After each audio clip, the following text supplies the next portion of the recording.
Known as America's Supermom, helping mompreneurs to live their dreams, she believes a smile a day can help keep mental sickness away. Let me introduce you to LaChelle Adkins. Welcome to the show, LaChelle. How are you? If I don't do something different, this pattern may continue. Now you've already mentioned you've got 15 children. I think listeners and I clearly understand why. I was a high performer, searching and striving for the American dream.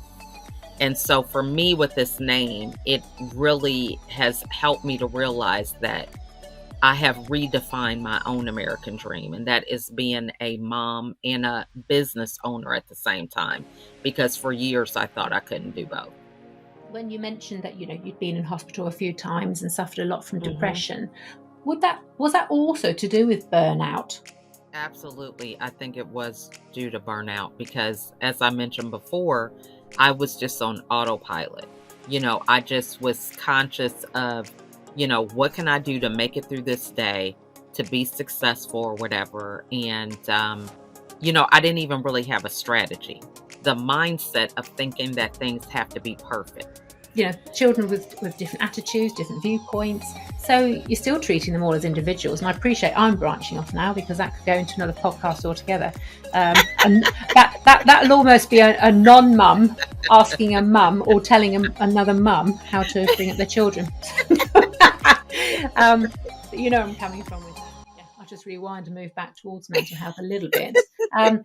But goodness me, we're laughing now, you're laughing, and clearly you're doing something right. And that's what makes you, in practice, a good coach. That whole year, I would just say, so what's your vision? If she was slacking off, she didn't want to do her homework, and I'd say, well, did you change your vision board? You don't want to get those awards anymore? And she was like, no. And so she would go and get her homework done. So I love the fact that she decided what her vision was. Mm-hmm. If somebody's listening to this and they're not a mum, I think they're going to get an awful lot out of it anyway. Yeah, your kids get their report card, but that's their feedback.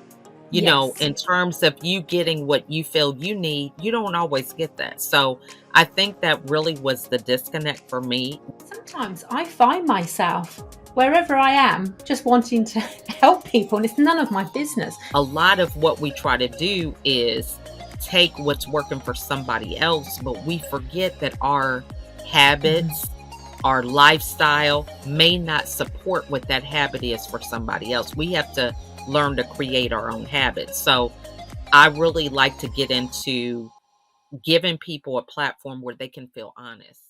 Our life is the result of the choices that we made.